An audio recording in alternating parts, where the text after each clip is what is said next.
Hello Brigadiers and Brigadettes, this is your captain speaking. Welcome to my channel, now let's jump into some hockey content.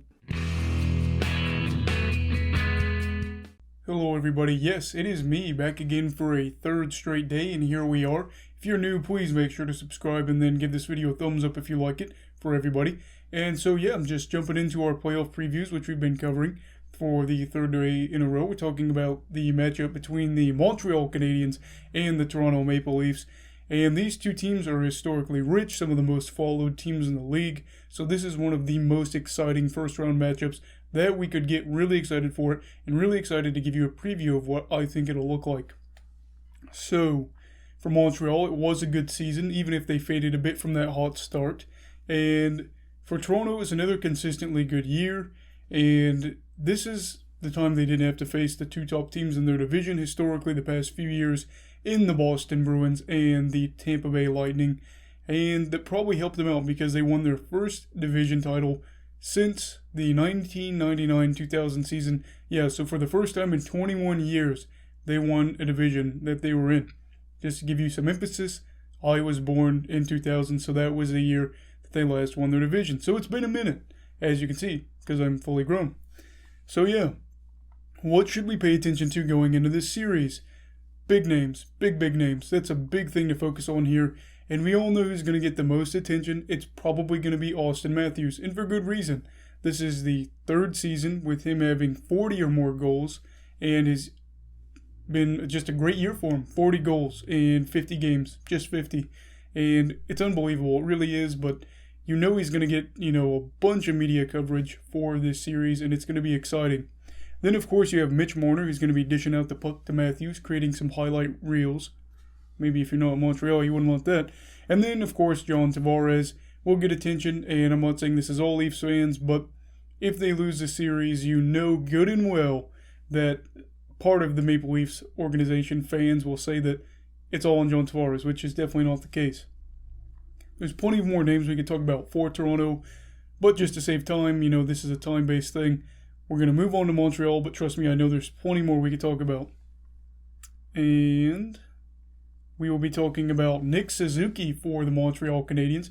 A big story to follow here. He's going to be tasked with playing big minutes and being a force both ways, limiting scoring chances for Toronto and getting scoring chances for Montreal. And he's going to have to be a big part of this team's offense, I think, in order for them to win this series. Then, of course, the man, the myth, and the legend, the Canuck killer, Tyler Toffoli. He is going to have to just provide big goals. I mean, he's had a pretty good year this year. I know that a lot of those goals were against the Canucks. I think 8 out of the 20-some that he had. And, against a Maple Leafs team that's got so many quality defenders, it's going to be hard to do, but he's going to have to find a way to score and score big goals, like I said. Then you have Josh Anderson. He's going to be followed closely. It seems like the narrative is the same story every single time with him. He's going to have to play physical, get in the nitty-gritty areas, and score big goals, which will be tough because Toronto's really worked on becoming a more physical team, and not just in the sense of, we can lay hits, but in the sense of good forecheckers, guys that are good defensively, that don't really allow a lot of zone entries, things like that. So it's going to be interesting to see how that storyline goes. And then finally, the last player for Montreal I wanted to talk about was Alexander Romanov, and he'll have the spotlight on him, and he'll be forced to defend against a really, really good group of forwards. And for him, I think focusing primarily just on defensive aspects of the game and limiting mistakes like turnovers, that's going to be the big thing there. Do not turn over the puck, especially in the defensive end, but if you're in the offensive end, just make sure you don't turn over the puck and don't let it slip past you, because then it could be a breakaway goal. So that's going to be a big thing for him. Another big thing in this series is going to be goaltending. I'm not really sure what matchup we're going to be getting for goalies. Carey Price, we'll just assume that he's going to be back, which I think he should be, is going to be trying to come back from a concussion. And in reality, they're probably going to need Carey Price to be the playoff Carey Price. The guy that's got a .917 save percentage and a 2.43 goals against average in the playoffs.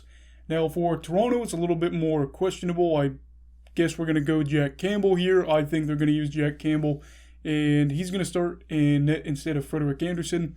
And it's concerning because he doesn't have any playoff experience, or at least from what I found online, he doesn't have any experience. But we've already seen that his team can score plenty of goals, and I don't think his play would drop off to the point that, he'd be giving up 5 goals against Montreal every game for the series or anything like that. Worst comes to worst, you've got Anderson on the bench, so you can just put him in there. He's got plenty of experience. Now, as for the special teams, it's definitely clear that Toronto's got the edge here, and I think that's pretty well understood. I know the percentages are going to say that it's pretty close, and it is, but when you look at how many chances Toronto gets on the power play versus how many Montreal gives up a lot of opportunities when they're on the penalty kill, and Toronto gets a lot of opportunities when they're on the power play. I think that's going to be huge, and I think the power play for Toronto will likely decide how close the series is. If they're not scoring, I think the series will be tighter. If Toronto's scoring, it could be tough. And, the penalty kill, like I said, Toronto, not the best of luck on it. But, again, Montreal really doesn't have a power play that's going to be able to make you pay. Maybe they do for this series. Some guys get hot, things like that. But when I look at it, Montreal is not a team that I think is going to instill fear into Toronto's penalty kill, which that doesn't mean that they couldn't. Now, my playoff prediction for the series, for the Montreal Canadiens versus Toronto Maple Leafs, I will be picking Toronto in 6. Yes, I do think Toronto will win this series. This isn't to say that Montreal couldn't win, because they are a team that could get hot, especially if Carey Price gets hot and did what he did to the Penguins last year, to the Maple Leafs this year. I keep wanting to say Canadiens. But it's going to be hard because, they've got Campbell who could steal.